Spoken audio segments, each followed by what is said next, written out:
Assalamualaikum warahmatullahi wabarakatuh. Perkenalkan, saya Fani Amanatul Halik. Saya Amalia.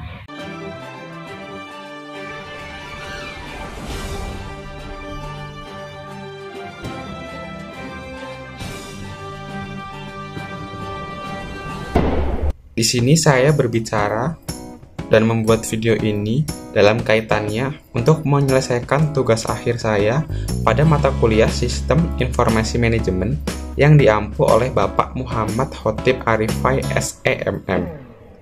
Untuk mempersingkat waktu, saya langsung mulai saja. Pada materi kali ini, saya akan menyampaikan tentang sosial dan etika dalam kaitannya dengan Sistem Informasi Manajemen. Pengenalan teknologi informasi yang baru memiliki dampak yang seperti gelombang, menimbulkan isu etika, sosial, dan politis yang harus ditangani di tingkat individu, sosial, dan politis. Etika atau etik merujuk pada sebuah prinsip benar dan salah yang digunakan oleh seseorang. Permasalahan etika dalam sistem informasi telah memberikan desakan baru dengan semakin maraknya penggunaan internet dan perdagangan elektronik. Permasalahan etika dalam sistem informasi telah memberikan desakan baru dengan semakin maraknya penggunaan internet dan perdagangan elektronik. Isu etika, sosial, dan politik yang sangat terkait dengan satu sama lainnya.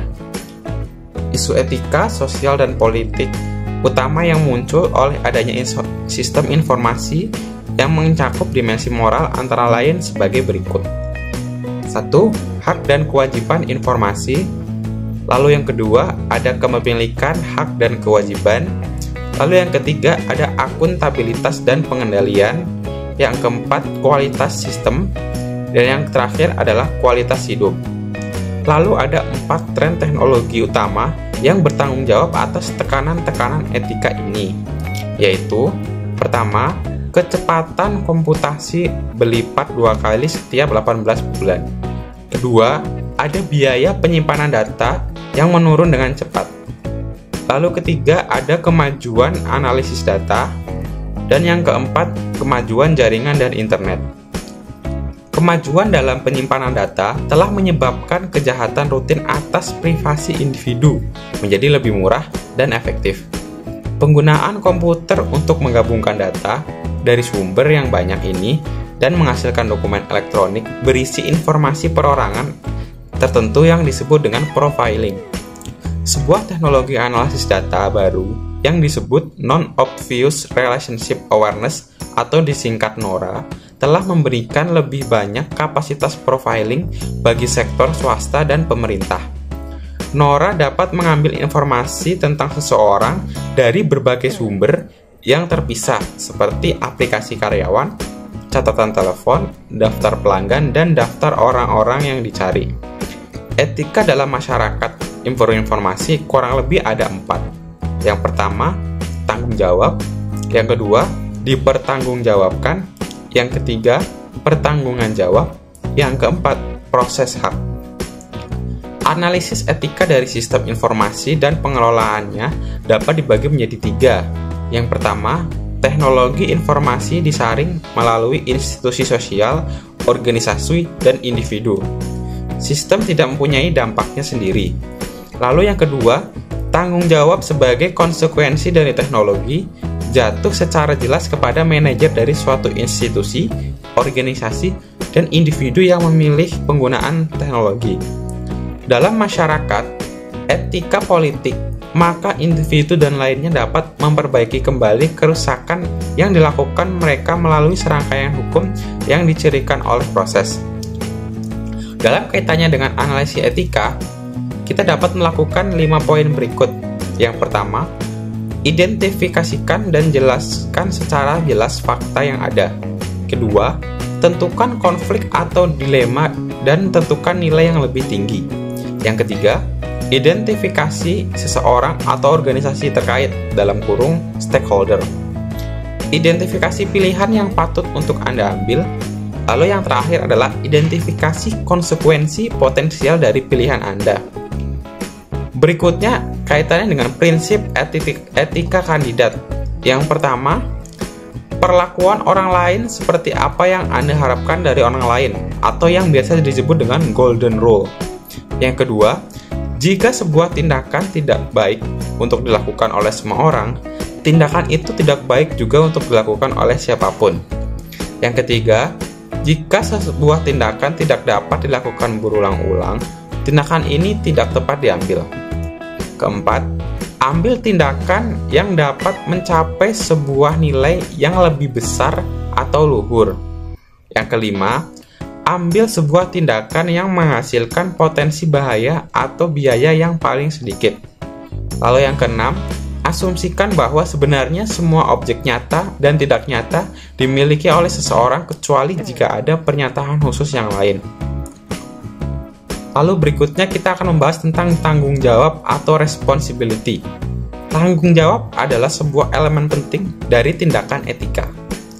Pilihan etika adalah keputusan yang dibuat oleh setiap orang yang akan bertanggung jawab untuk setiap konsekuensi yang timbul dari tindakannya. Lalu berikutnya kita akan membahas tentang akuntabilitas atau accountability. Adalah ciri-ciri dari sistem dan institusi sosial. Ini berarti bahwa ada mekanisme yang menentukan siapa yang melakukan tindakan yang bertanggung jawab dan siapa yang bertanggung jawab. Lalu yang terakhir adalah liabilitas atau liability. Adalah ciri dari sistem politis di mana suatu badan hukum mengambil peranan yang memberikan izin kepada individu untuk memberi kerugian yang disebabkan oleh pelaku, sistem, atau organisasi lain. Pengenalan teknologi informasi yang baru memiliki dampak yang seperti gelombang, menimbulkan isu etika, sosial, dan politis baru yang harus ditangani diangkat individu. Isu ini memiliki 5 dimensi. Yang pertama, hak dan kewajiban informasi. Yang kedua, kepemilikan dan kewajiban. Yang ketiga, akuntabilitas dan pengadilan. Yang keempat, kualitas sistem. Dan yang terakhir, kualitas hidup. Tren teknologi utama yang munculnya isu etika. Ada 4 tren teknologi utama yang bertanggung jawab atas tekanan-tekanan etika ini. Yang pertama, kecepatan komunitas berlipat 2 kali setiap 18 bulan. Yang kedua, biaya penyimpanan dapat menurunkan dengan cepat. Yang ketiga, kemajuan analisis data. Yang keempat, kemajuan jaringan data internet. Nah, dan etika dalam masyarakat informasi itu memiliki 4 poin. Yang pertama, tanggung jawab. Tanggung jawab artinya Anda dapat menerima biaya yang potensial. Tugas tanggung jawab untuk keputusan yang Anda buat. Yang kedua, dipertanggungjawabkan. Berarti keputusan untuk menentukan siapa yang melakukan tanggung jawab dan siapa yang bertanggung jawab. Yang ketiga, pertanggungjawaban. Pertanggungjawaban merupakan suatu badan hukum yang membolehkan individu untuk memperbaiki kerusakan yang dilakukan oleh aktor lain dan mengenai mereka sebagai sistem atau organisasi. Dan yang terakhir, proses hak. Segi yang berhubungan dengan masyarakat yang diatur hukum dan merupakan proses yang sudah diketahui dan dipahami serta kemampuan untuk permohonan banding ke otoritas yang lebih tinggi guna menjamin bahwa hukum diaplikasikan secara benar. Analisis etika dari sistem informasi dan pengelolanya. Teknologi informasi disering mulai industri, sosial, organisasi, dan individu. Tanggung jawab sebagai konsekuensi dan teknologi. dalam masyarakat etika politis, maka individu dan lainnya dapat memperbaiki kembali kerusakan yang dilakukan mereka melalui rangkaian hukum yang dicirikan oleh proses.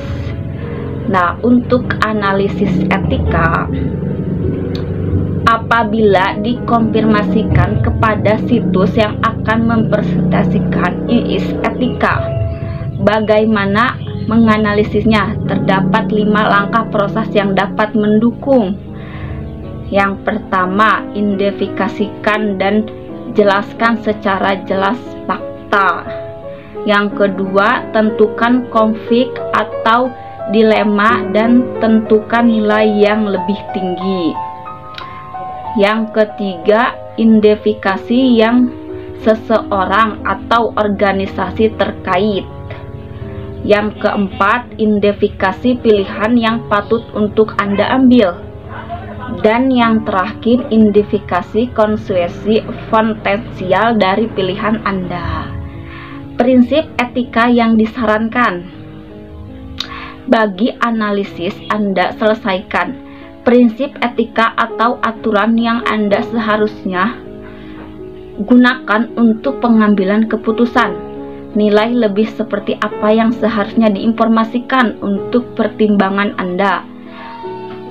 Meskipun Anda satu-satunya orang yang dapat menentukan mana di antara prinsip etika yang Anda ikuti dan bagaimana Anda dapat memprotestiankan, maka hal tersebut akan menolong Anda untuk mempertimbangkan beberapa prinsip etika yang sudah mengatur pada banyak budaya yang dapat bertahan dalam sejarah. Prinsip etika yang bertahan sepanjang sejarah mempunyai, yang pertama, kerjakan sampai lainnya mengerjakan.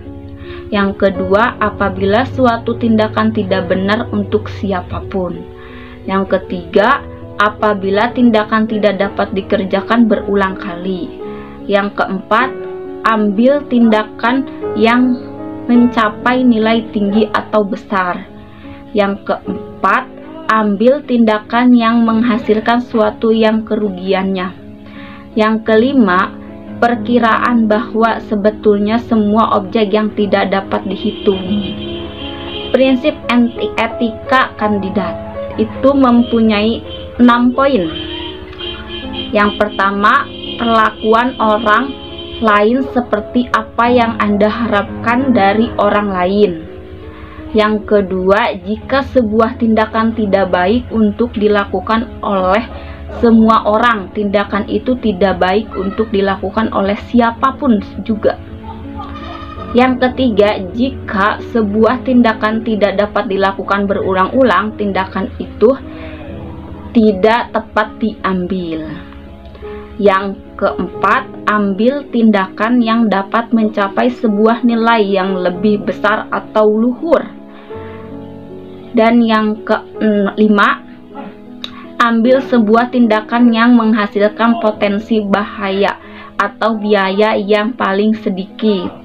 Dan yang terakhir, asumsikan bahwa sebenarnya semua objek nyata dan tidak dimiliki oleh seorang pun kecuali jika ada pernyataan khusus yang lain.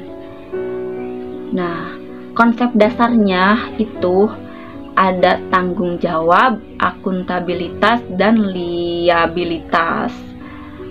Tanggung jawab. Pilihan etika adalah keputusan yang dibuat oleh setiap orang yang akan bertanggung jawab untuk setiap konsekuensi yang timbul dari tindakannya.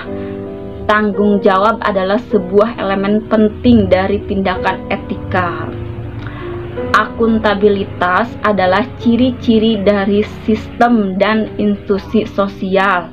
Ini berarti bahwa Anda maksimum yang menentukan apa yang melakukan tindakan yang bertanggung jawab, apa yang bertanggung jawab. Liabilitas adalah ciri dari sistem politis di mana suatu badan, hukum mengambil peran yang memberi izin kepada individu untuk memperbaiki kerugian yang disebabkan oleh pelaku sistem atau organisasi lainnya. Nah, untuk informasi adalah klaim individu untuk diberikan sendiri, bebas dari pengawas atau invasi dan individu pada organisasi lain, termasuk negara. Hak kekayaan intelektual dilindungi oleh berbagai pelindung dalam 3 tradisi sah yang berbeda, yaitu informasi yang dapat saya dagang, sampaikan hak cipta, dan hak materi yang sudah saya rangkum. Kurang lebihnya mohon maaf. Semoga informasi sedikit yang saya berikan tadi bisa bermanfaat bagi kita semua. Saya akhiri di sini. Assalamualaikum warahmatullahi wabarakatuh.